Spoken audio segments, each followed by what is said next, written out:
There are several things that you may be thinking about when it comes to naming your brand or next big offer.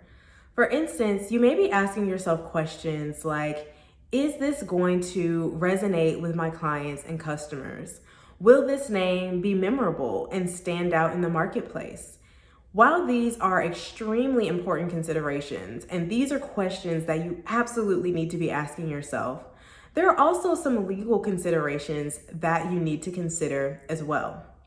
In this video, I'm going to share the two most common mistakes that entrepreneurs make when picking a brand name or offer name so that you can avoid these costly mistakes. Hi, I'm Casey, entertainment lawyer for Black creatives and entrepreneurs. Let's go ahead and dive right in.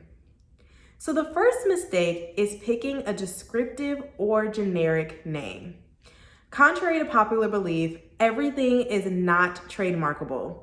Just because the name is original, it doesn't mean that it's something that will qualify for federal trademark registration. Many entrepreneurs stop their legal consideration on whether they can trademark a name based on the trademark clearance search that they conducted. Now, trademark clearance searches are extremely important, and I talk about this in last week's video.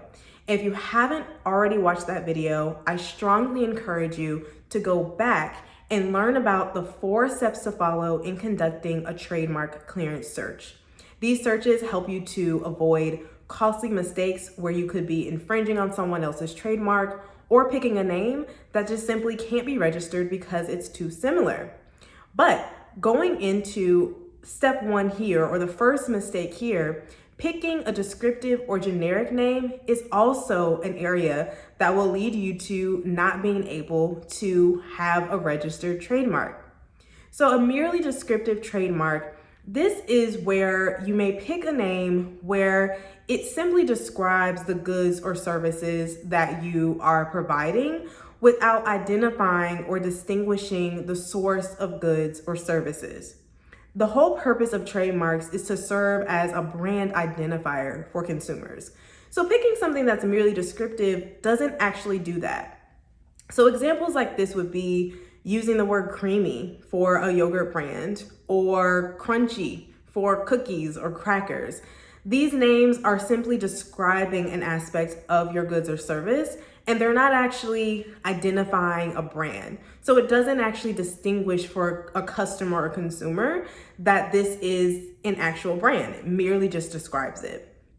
Now, generic trademarks are not even considered trademarks because they are simply common words that we use to describe everyday things. So examples would be bicycle for bicycles, or coffee for a coffee shop. So using names that are the everyday common words that everyone uses. Again, these don't distinguish or establish any sort of brand identity. They are simply just stating what that thing is in terms that everyone uses every day. So merely descriptive and generic names are not federally trademarkable.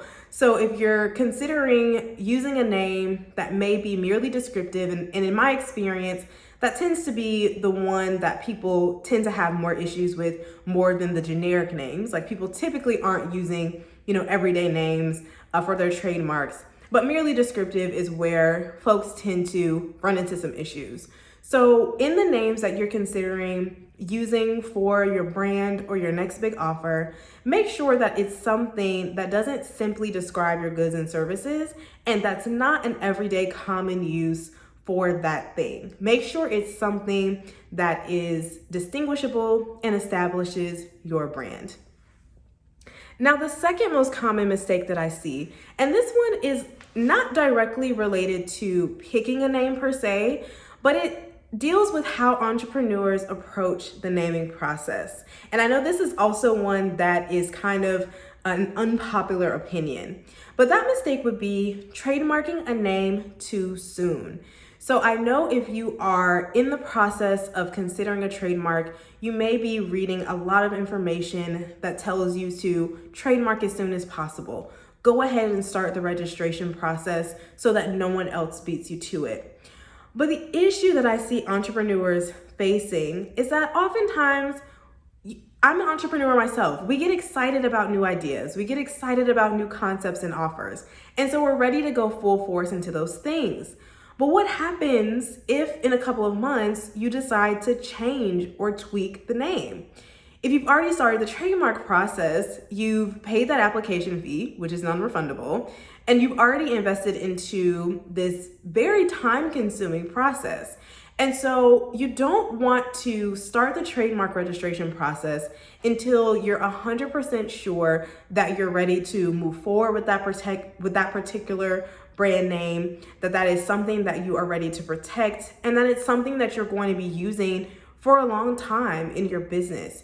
So again, this is kind of one that is a little contrary to popular belief, but I see it happen so often where entrepreneurs almost treat trademark registrations like buying domain names.